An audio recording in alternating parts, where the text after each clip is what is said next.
Assalamualaikum warahmatullahi wabarakatuh. Hari ini kita akan belajar mengenai sebaran spasial dua tipe titik pada R. Nah, untuk library yang kita gunakan adalah library SPATSTAT. Di dalam library SPATSTAT ini terdapat beberapa contoh data yang terdiri dari beberapa tipe titik. Untuk data yang terdiri dari dua tipe titik itu misalnya data Amakrane, data ANS, data cell, demopath, hamster. Nah, pada kesempatan kali ini kita akan menggunakan data demopath.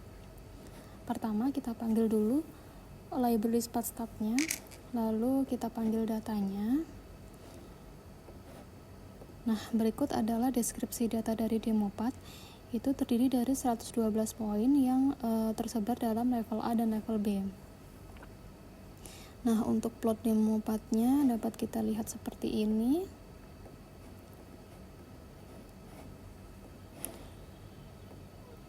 Jika kita ingin melihat titik pada masing-masing level, kita dapat menggunakan fungsi split. Nah, akan tampil seperti ini. Oke. Lalu untuk melihat density plotnya, nah seperti ini. Selanjutnya kita ingin menguji apakah kedua titik ini saling independen atau tidak. Kedua titik yang tersebar pada level A dan level B ini apakah saling independen atau tidak. Yang pertama, kita dapat menggunakan metode kuadran.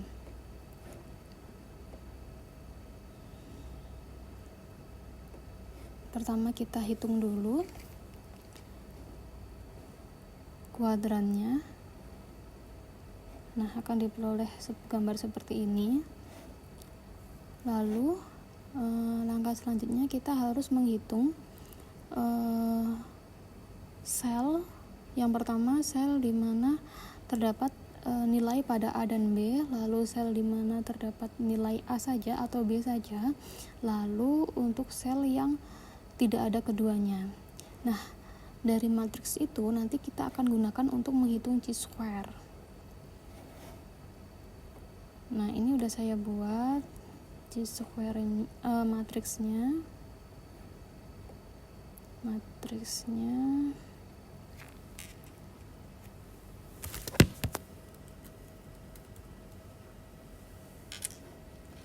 Nah, ini adalah matriksnya.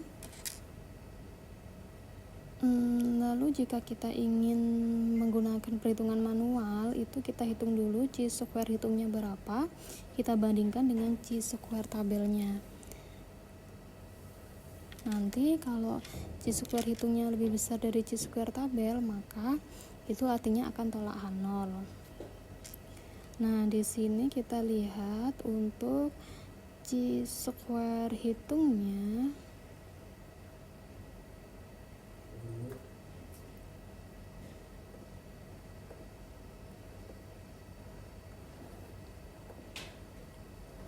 Nah, seperti ini. Chi-square hitungnya 5,11 dan dengan p-value 0,02. Karena p-value-nya ini lebih kecil dari 0,05, maka kita tolak H0. Artinya bahwa titik-titik pada level A dan level B ini menyebar dengan tidak independen. Artinya mereka berkorelasi spasial antar sesamanya. Lalu kita juga bisa melihat pola tersebut dengan menggunakan K-function. Metode K-function ini ada 3. Yang pertama K-dots, kedua K-cross, yang ketiga K-multi. Nah, untuk K-dots ini dia hanya menggunakan satu level untuk acuannya. Untuk K-cross dia akan membandingkan sepasang-sepasang. Misal langsung membandingkan level A dan level B itu berkorelasi secara spasial atau tidak. Nah, untuk selanjutnya K-multi itu misalkan kita mempunyai tipe data yang lebih dari 3 level, itu nanti kita dapat menggunakan K-multi, nanti langsung dibandingkan tiga-tiganya. Ini kalau misalkan kita menggunakan K-dots untuk data demopath, maka akan dihasilkan plot yang seperti ini. Nah, di sini terlihat bahwa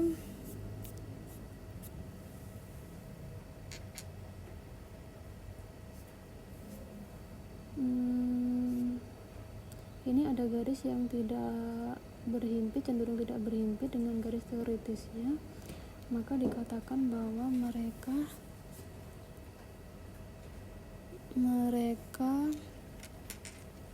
tidak independen atau berkorelasi secara spasial antara sesamanya. Kalau kita lihat dengan menggunakan fungsi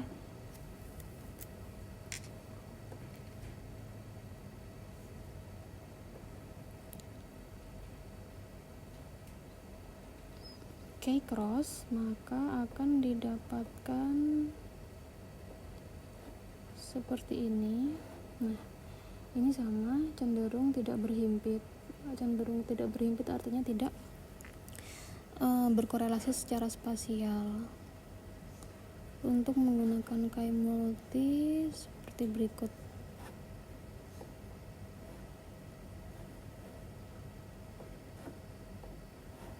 Hasilnya sama juga. Lalu ini kalau kita ingin menambahkan selangnya dengan ditambahkan fungsi envelope untuk masing-masing plot tadi. Nah, seperti ini. Tidak berhimpit artinya tidak saling berkorelasi. Nah, untuk memastikan lagi, kita dapat menggunakan MAD test.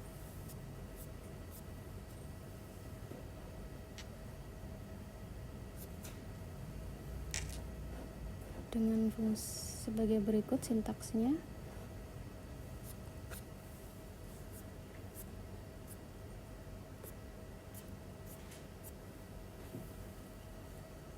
Ini diperoleh p-value 0,26, artinya lebih besar dari 0,05. Jadi tolak H0 artinya bahwa kalau menggunakan MATTEST ini artinya titik-titik pada himpunan A dan titik-titik pada level A dan level B itu menyebar secara independen. Artinya menyebar secara saling bebas, berarti mereka tidak mempunyai korelasi spasial. Mungkin seperti itu yang bisa dijelaskan pada hari ini. Terima kasih. Wassalamualaikum warahmatullahi wabarakatuh.